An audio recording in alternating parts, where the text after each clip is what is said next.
Why are they important? Function is a number C in the domain of F such that F derivative of C equals 0 or F derivative of C does not exist. I love it when you read back my notes and you clearly don't have any clue what it says.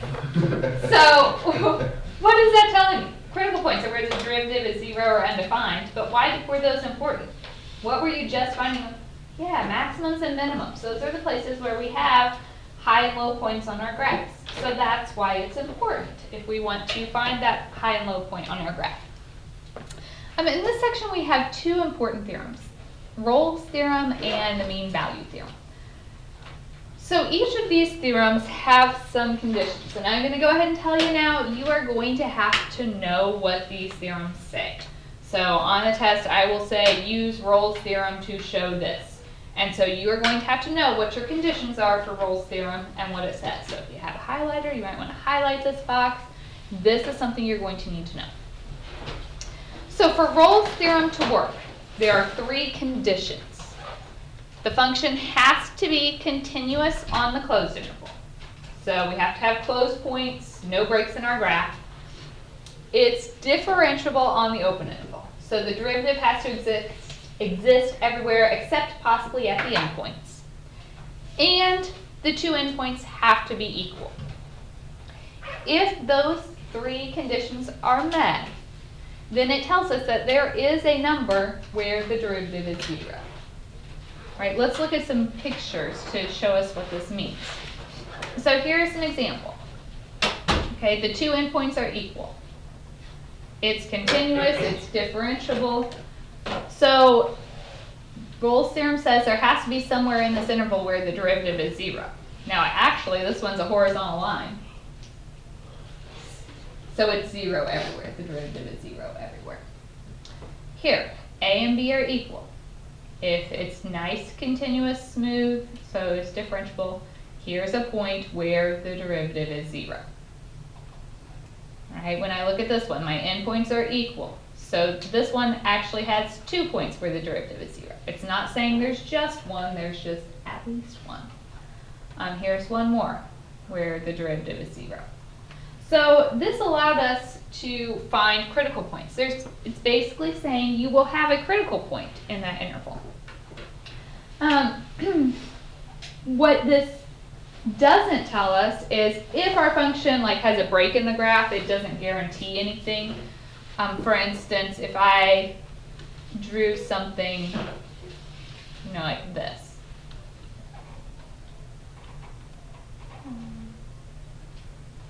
Okay, here A and B are equal, but is this function continuous?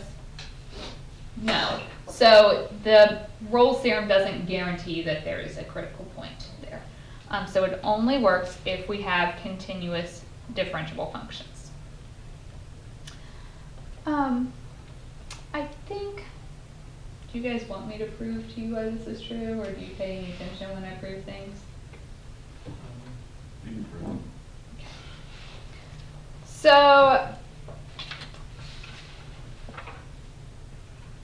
I don't know if you really want me to, but we'll try it. It's not the prettiest. So there's 3 possible cases. Here's why this has to work. So that first case, that picture I showed you, was just when the function was a constant. So if it equals a constant, then you know the derivative of a constant is always 0. So every point between A and B works. Every single point makes the derivative 0.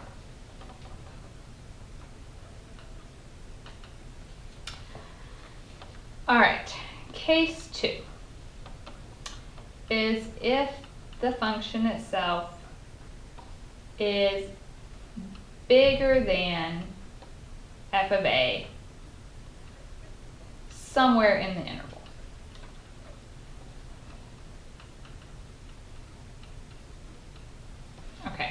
So f of a being the endpoint. We know the two endpoints are equal, so it's saying somewhere in the interval the function is above those endpoints. Then, by the extreme value theorem that we had last week,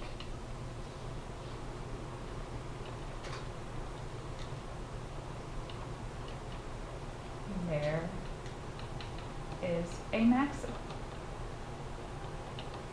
on the interval a to b.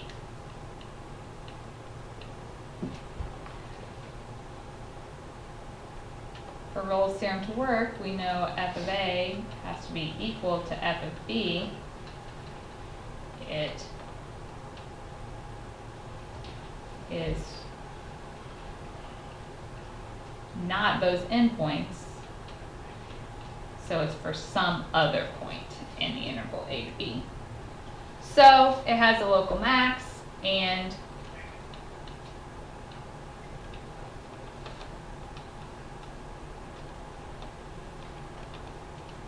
we know that if you have a local max, your derivative is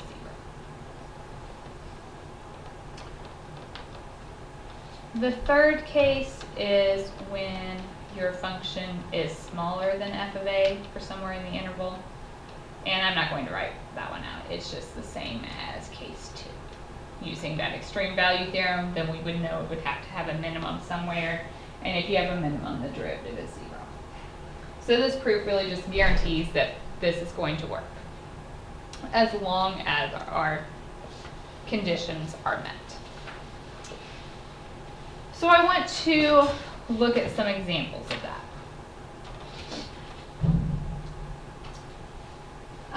So if the position of a moving object at 2 different times is equal, what does Rolle's theorem tell us?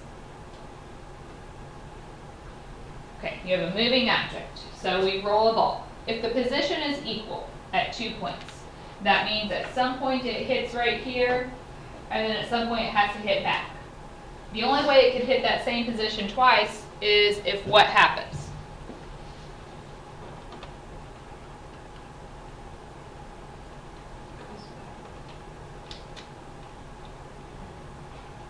Yeah, it has to go backwards, right? If you're going to switch from forwards to backwards, what has to be true about your velocity somewhere on that? Mm-hmm.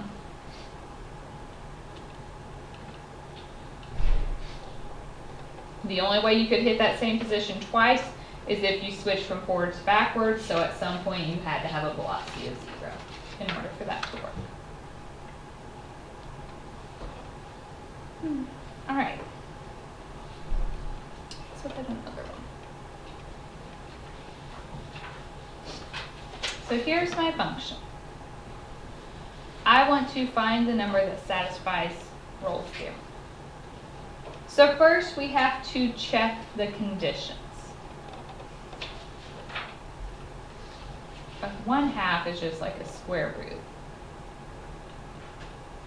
Okay, we know that square roots are defined as long as x is what kind of number?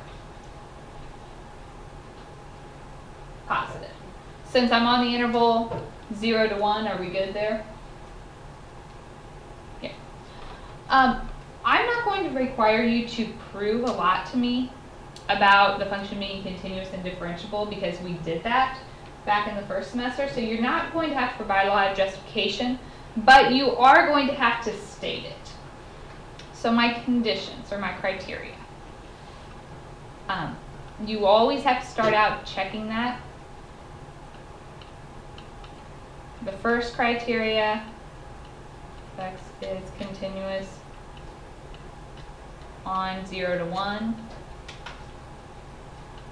Second criteria, it has to be differentiable.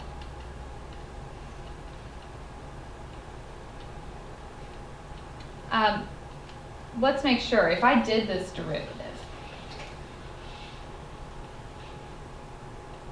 it would be 1/2 x to the negative 1/2 minus 3/2 x to the 1/2. So that's 1 over 2 square root of x minus 3 radical x over 2.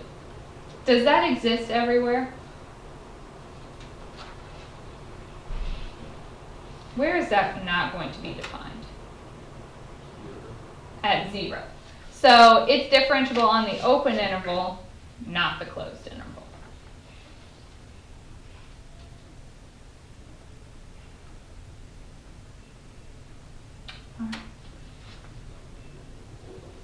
The third criteria is that the endpoints have to be equal. So if we put in a 0, we get the square root of 0 minus the square root of 0 cubed, which is 0. If we put in a 1, square root of 1 minus the square root of 1 cubed is 1 minus 1, which is 0. So my third criteria is met. The endpoints are equal. So you need to verify those three things. Continuous, you're basically just making sure the original function is defined. For differentiable, do your derivative and make sure it's defined. And then you have to plug in your endpoints to show that those are equal. So then, Rolle's theorem tells us that the derivative has to equal 0 somewhere, right? We already did our derivative, so let's set that equal to 0. And we know we should get an answer between what two numbers? 0 and 1, because that's the interval.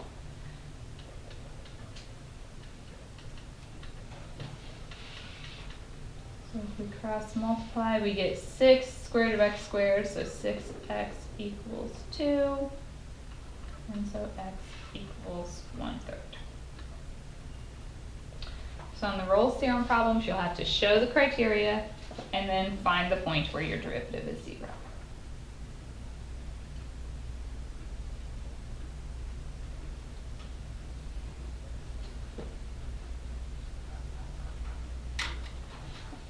The math isn't necessarily hard on these, it's just remembering what your criteria are so you know what you're doing.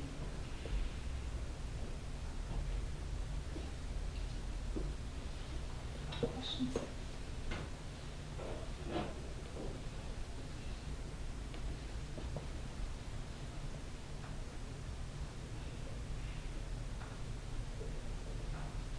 Next one. Suppose our function is 1 minus x to the 2/3 on the interval -1 to 1.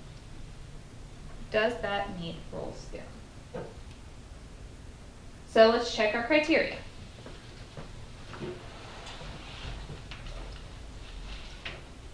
A 2/3 power is like saying the cube root squared. Can you do the cube root of everything?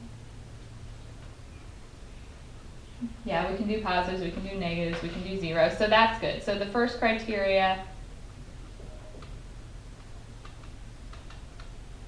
our function is continuous on the interval -1 to 1. What's the second criteria we need to check? Differentiable, so we have to do the derivative. So that would be a -2/3 x to a -1/3. A negative puts it on the bottom, so that's like -2/3 times the cube root of x. Is that defined everywhere? Not at 0. Is 0 in our interval? Yes. So the derivative does not exist at 0. Since 0 is in the interval,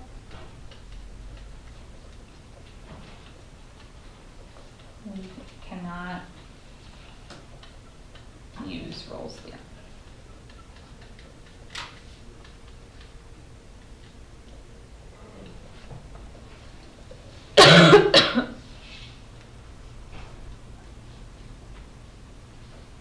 So if your criteria aren't met, there's nothing you can do. You just stop.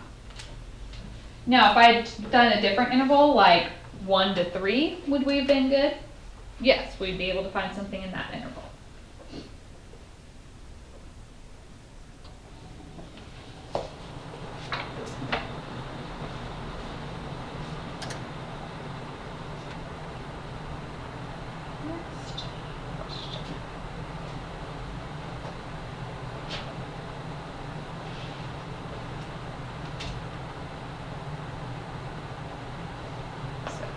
decide if Rolle's theorem can be used here, and if so, find the number. What do we know about this? What kind of function is this? Polynomial. What do you know about polynomials? They're always continuous and they are always differentiable. So if that happens, so basically criteria 1 and 2, you can just tell me this is a polynomial. So it is guaranteed to be continuous and differentiable. There are no breaks in this graph and the derivative always exists. What's the third criteria we have to check? The endpoints are equal. So we need to put in a -2 and a +2. Alright, so if we put in -2, -8 minus 4 plus 8 minus 2. So that's -6. We put in 2, 8 minus 4 minus 8 minus 2 is -6. So all of our criteria are met. So we can use Rolle's theorem. What does Rolle's theorem tell us? That somewhere the derivative will be 0. So if we do our derivative, 3x squared minus 2x minus 4 equals 0.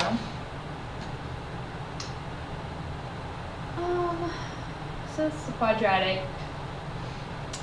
We would try box method, but that's not going to work here. If box method fails, what can we do? Quadratic formula.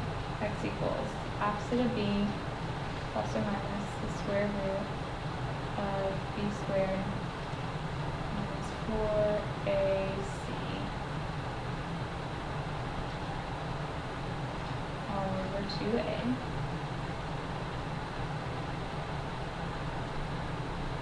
So we get 4 plus 48, so 52. And we can break down 52 into 4 and 13.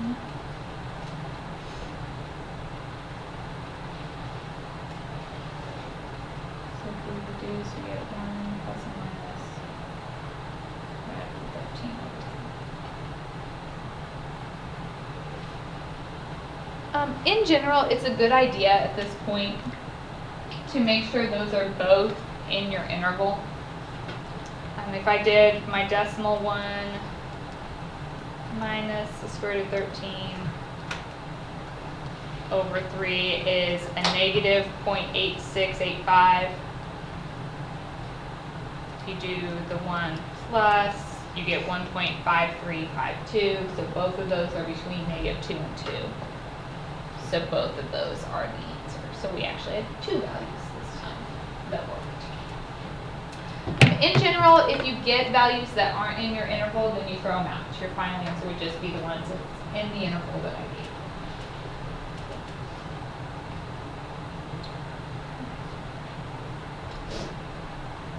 Questions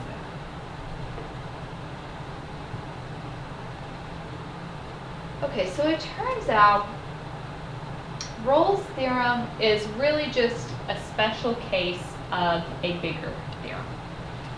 In Rolle's theorem, we had this continuous and differentiable function, but the endpoints had to be equal to one another, right? And we said that if those endpoints were equal, somewhere the derivative was equal to 0. What's the slope of the line between these two endpoints? 0. So the next theorem is the mean value theorem. And it's just generalizing Rolle's theorem. The conditions, it only has 2. It's the same as the first 2 conditions of Rolle's theorem. That it has to be continuous in the closed interval, and it has to be differentiable in the open. But what it tells us is that there's some number in the interval where the derivative is equal to the slope between the endpoints. And that's really what Rolle's theorem was. The slope between these endpoints was 0, so somewhere the derivative was 0. So it's saying if the slope between these points was 5, somewhere the derivative would have to equal 5. A few graphs to look at. Now here we have these two endpoints, so if you find the slope between those, somewhere there's a tangent line with that same slope. The tangent line would have to be parallel to the line between those points. If you think about it in a more practical application, if you drive to Hannibal and you have an average speed of 60 miles per hour, is it possible for you to have an average speed of 60 miles per hour without ever hitting 60 miles per hour when you drove there? No. So somewhere your actual speed had to equal your average speed. If you averaged 60, somewhere on that trip you had to actually hit a speed of 60. Does that make sense? So that's what the mean value theorem tells us. So I tried to put a couple graphs on here, and I apologize. I know the quality of those isn't the greatest. I was trying to use my document camera, and it wasn't amazing. So I'm looking at the interval between 2 and 4. So I'm saying if I drew the line between those, okay, there's roughly the line, that somewhere the slope of the tangent line would be the same. Okay, can we kind of see that? We know a tangent line hits the graph at just that one spot. So here at 3 is kind of a place where the slope of the tangent line is roughly the same as that line. So my x value for that one would be 3.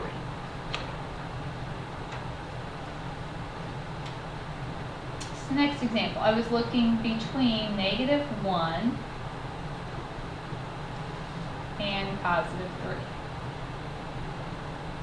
So if I'm looking at this line between those,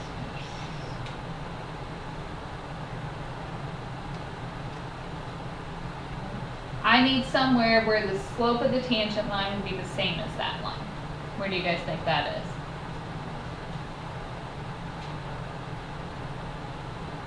About -1, your tangent line, or not -1, sorry, +1. Your tangent line would have the same slope as this.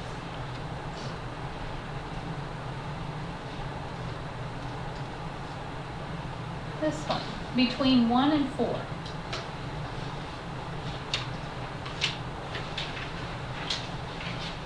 If I look at that one, there's the tangent line. Do we ever have a line with the same slope as that? No. Why? It's a corner. When you have a corner, that means it is not differentiable. And if it's not differentiable, that means the mean value theorem doesn't have to work. So this one does not work because we have a corner on our graph, a place where there is no derivative. On this one, we're talking about between 0 and 2. So if you drew the line between 0 and 2, that's a horizontal line. Do we ever have a horizontal tangent line? No. Why? Yeah, this graph is not continuous. So again, it didn't meet the conditions, and so the theorem doesn't work.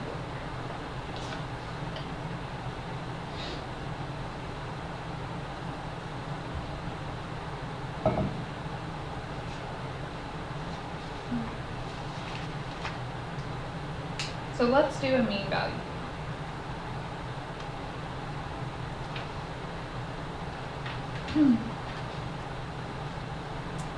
Find a number, c, where the mean value theorem holds if f of x equals x cubed minus x on the interval 0 to 2. So, first we always have to check the criteria. Mean value theorem only has two criteria, continuous and differentiable. What do you notice about this function? It's polynomial, so we can just say polynomial, so it's an automatic continuous and differential.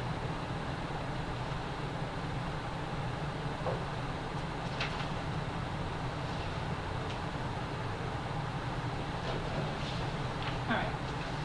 Then what does the mean value theorem tell us?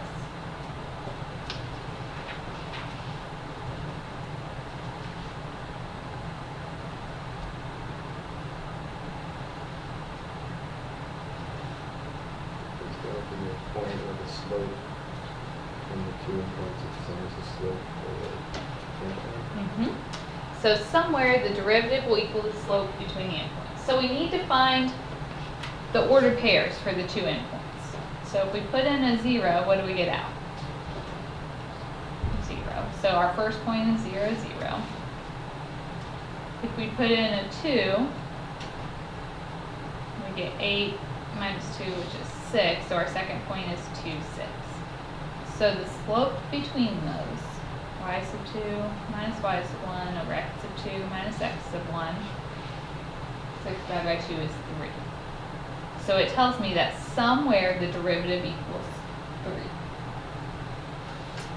So my derivative f prime of x is 3x squared minus 1, and that equals 3. Add over 1, divide by 3, square root, plus and minus,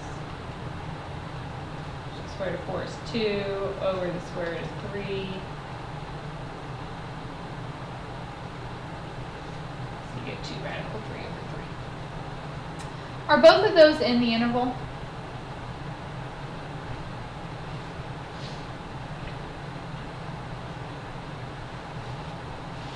What was my interval? 0 to 2, so I only want the positive. So my final answer is just the positive 2 radical 3 over 3. So one less condition, but you do have to do a little more work. You have to find the slope between the two endpoints and set the derivative equal to that number. Rolle's theorem is essentially the same thing. If the endpoints are equal, then the slope between them is always 0, and we're saying the derivative equals 0. Alright. We don't have much left. Let's just finish this. So this is the example I already gave you, talking about how your average speeds has to equal your instantaneous speed. Let's look at this one. Suppose that f of 0 equals negative 3.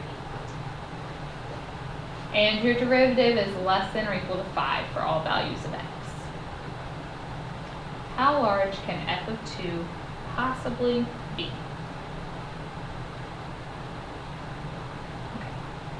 So we know the mean value theorem tells us that the slope between the endpoints, the derivative will have to equal the slope between the endpoints, right? The biggest my derivative ever gets is what on this one? 5. So to find the largest possible value for f of 2, that would be when the slope is 5. So in other words, if we think about our points, we have 0, negative 3. The second one is 2, and then we're trying to find this value. So the slope between those is y sub 2 minus y sub 1 over x sub 2 minus x sub 1. So I want this to equal 5 if I'm trying to find the largest possible value.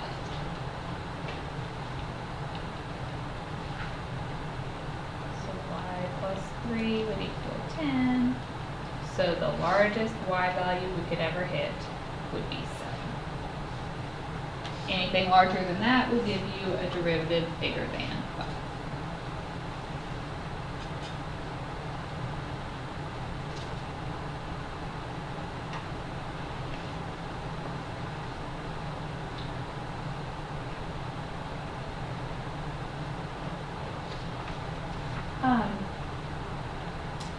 The next slide I have just a couple of theorems.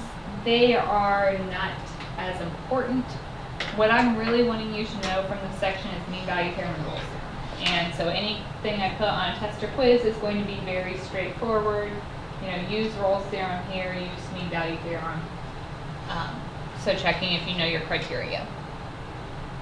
These two results, I went ahead and put them on here because they're included in the book and they are helpful, but not necessarily something that we would have to memorize because we can get it from everything else we know.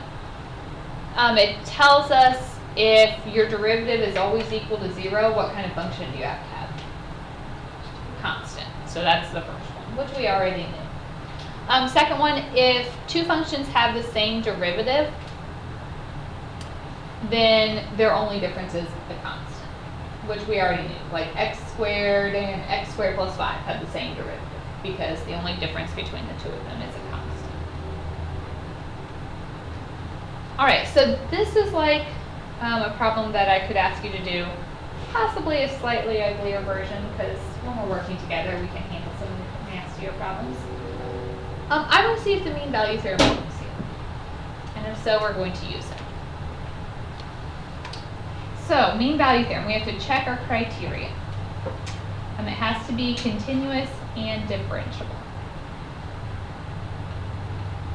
So, where is this function not continuous? At -2.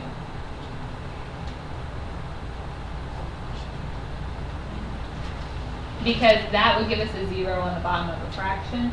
But is -2 in my interval? No. So we are continuous on -1 to 3. All right, we need to see if the derivative exists. What rule would we have to use here? Proportion. So low, the bottom, 3x plus 6. D high, derivative of negative x squared is -2x, minus high, negative x squared. D low, derivative of the bottom is 3, over low squared.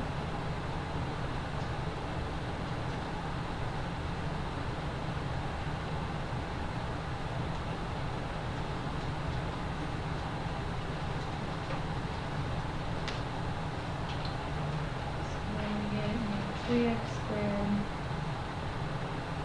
minus 12x or 3x plus 6 squared. We could do some work to simplify this, but ultimately we're just checking to see if this derivative exists. Okay, so fraction, we know it exists as long as the denominator isn't 0. What's the only place where it won't exist?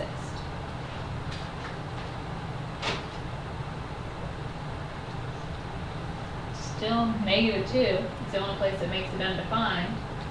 So we don't have to worry here.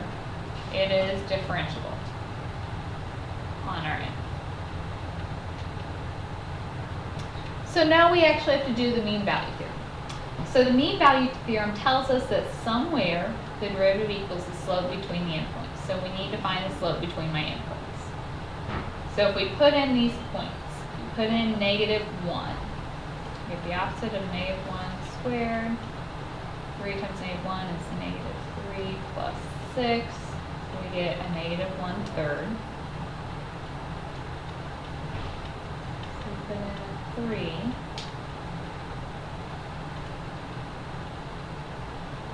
We get -9 over 15, so -3.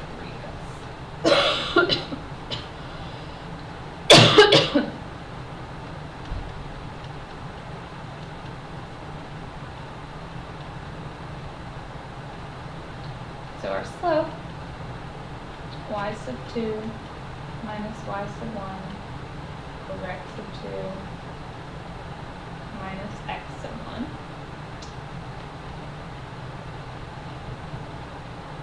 Alright, so this would be like -9 over 15 plus 5 over 15, so -4 over 15 so our slope is negative 1 over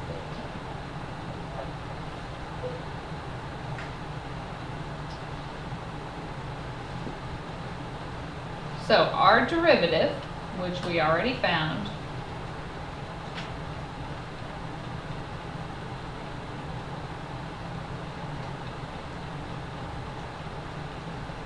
has to equal negative 1 over 15.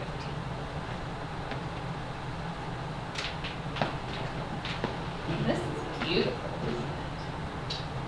How would we go about solving this? Cross multiply. Okay. Let's see.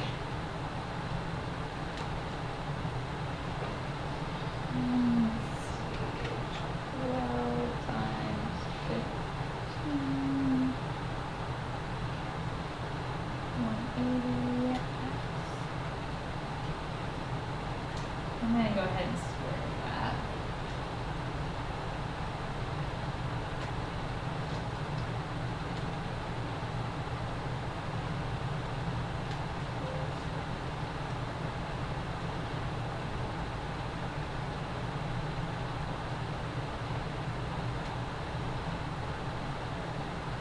It's a quadratic, so what do we need to set it equal to? 0. So let's take everything over to the right. So if I add over 45x squared, get 36x squared, add over my 180x, so that'll be plus 1.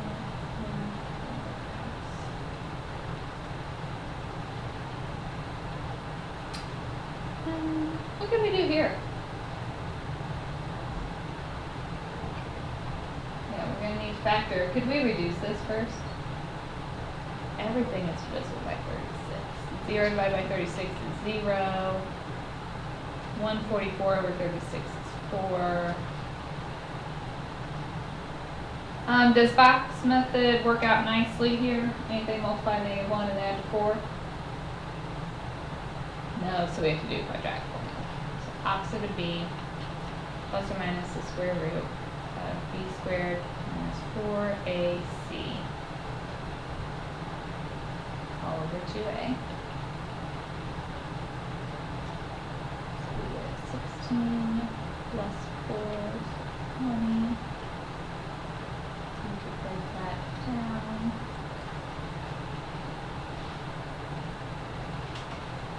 We get negative 2 plus or minus radical 5. What should I check now?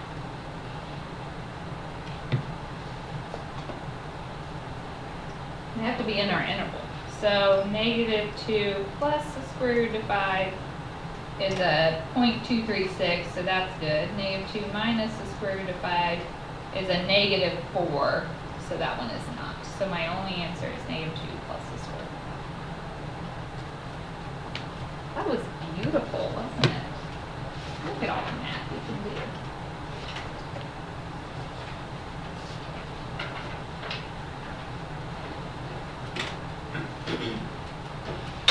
Questions here?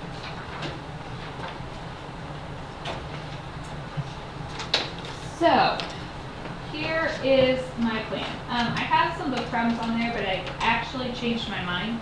I'm giving you a worksheet instead. There's probably not enough room on this worksheet for you to do it. Okay, I just put the problems on here, but you're probably going to have to work on a separate sheet of paper. This is going to be due on Wednesday. So tomorrow you're going to have some class time to work on this, and we're also going to do some review, kind of tying everything together.